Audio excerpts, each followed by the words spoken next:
Today I sat down with Sean Sever to talk about our up-and-coming collaboration. Check it out. Hey, how's it going, Adam? Hey man, how are you? Yeah, all good, man. How did you get into techno, and what inspired you to start producing?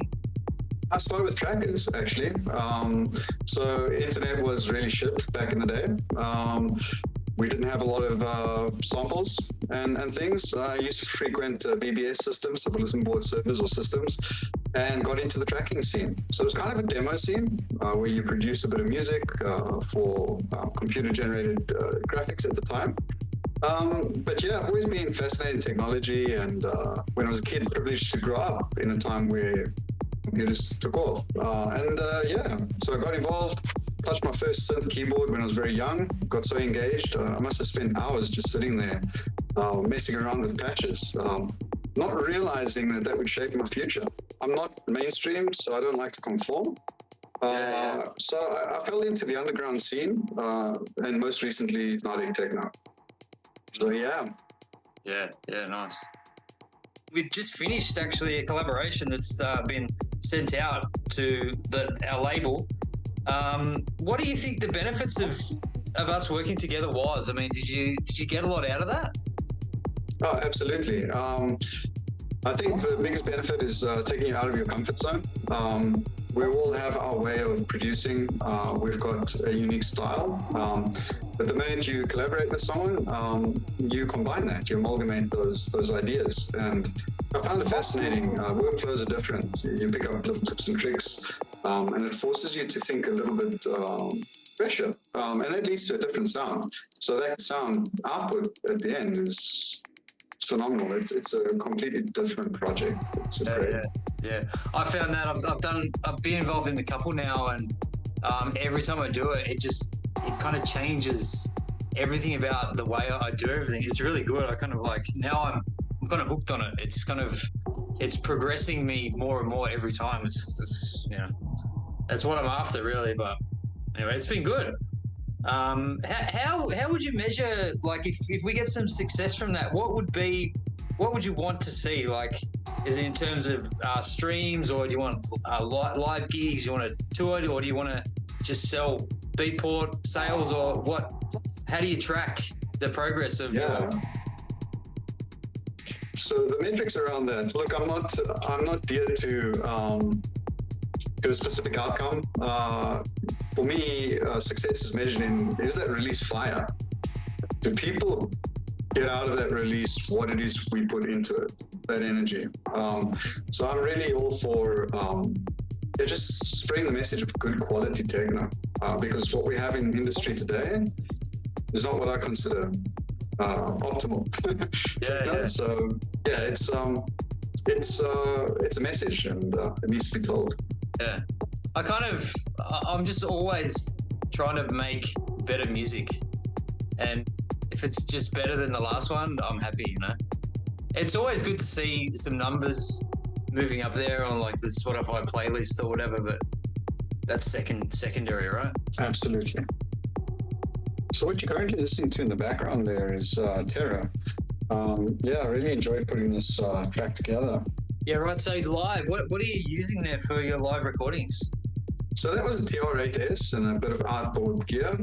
A few patterns and things programmed in ahead of time, but all the mixing and all the actual events and things that I was playing, it was all triggered live.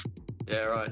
I know we've chatted before, not in real life, but over email, and you spoke about getting into Eurorack Modular, and how far down the rabbit hole have you got in terms of actually doing that, or thinking about it? It's considering, but I do understand one can get lost in this quite easily. And I'm the sort of person who will play for hours, so I will be buying new modules all the time. It's more an exploration thing. Call it a phase, but it could be fun. I was in that phase for maybe 2 or 3 years, 4 or 5 years, and I feel like I've crawled out of it finally. It was a big a time warp, really, but anyway, it was fun. It did shape it shaped my sound a lot. It really started me on the hypnotic side of techno, to be honest. But I'd love to get into live performing. DJ as well. I think integrating both live as well as like your normal sets and things would be great. I'm not a DJ that plans his sets ahead of time, actually. I've spoken to a few DJs lately, and it seems that everyone is spending hours and hours and hours preparing for events. I prepare a little bit, but most of it is I wing it because crowd changes, feeling changes. My feeling on the night changes. To bring some sort of live element to that would be amazing. But I mean, that's what it's about, right? It's an expression of yourself. It's not like, this is what I've got. I mean, you might as well just record it at home and exactly play it. So, yeah. So Adam, I'd really like to know how you got into the techno scene. What led you to start producing? I kind of came into it kind of the other way through the early days of the 90s rave scene, and I just got really hooked on, at that time it was really kind of deep trance, the 90s trance techno sound, and I stayed with that for many, many years, and then gradually progressed into like the weird side of IDM, Autechre and Aphex Twin type stuff, and stuck with that for a very long time. And I started making kind of glitchy electronica, which would be called IDM, at the beginning for many, many years, maybe 10 years. I was doing that, and then I always had in the back of my head that the sound, the techno sound was always there, and I kind of just made the jump, and then just really started pushing into just a real hypnotic, deep techno sound, and I can't stop. I love it. It's my sound now, so it's great. I listened to a lot of your stuff, and I really like it. It's very, very cyber, very, very new age, very electronic. I think it definitely was. As I said, with using the Eurorack modular, it's very it's very loopy.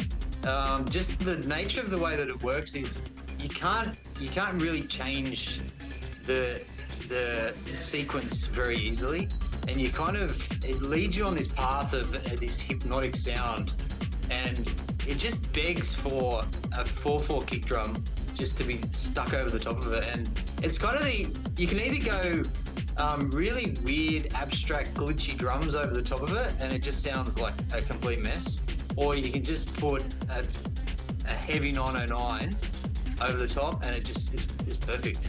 So I really feel like the modular, as much as I've kind of escaped the rabbit hole that it was, it actually led me on this path.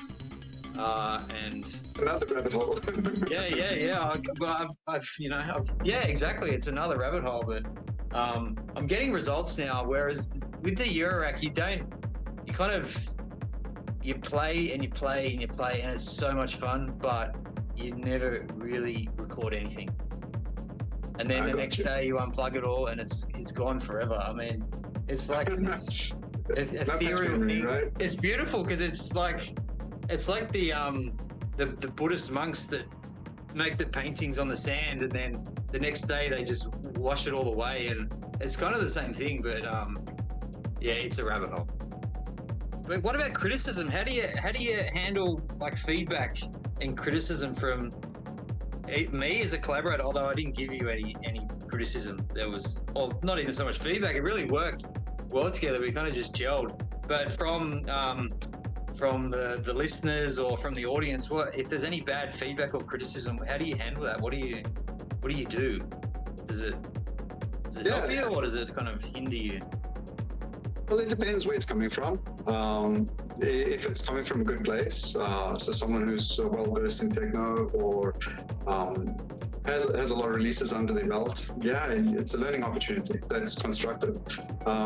If it's just general hate, it doesn't faze me at all. We all have our cup of tea, and different sounds appeal to us. So, and at the end of the day, I produce music primarily for myself. It's a creative outlet. So it doesn't change anything. What would you say some of the challenges are that artists face in the scene?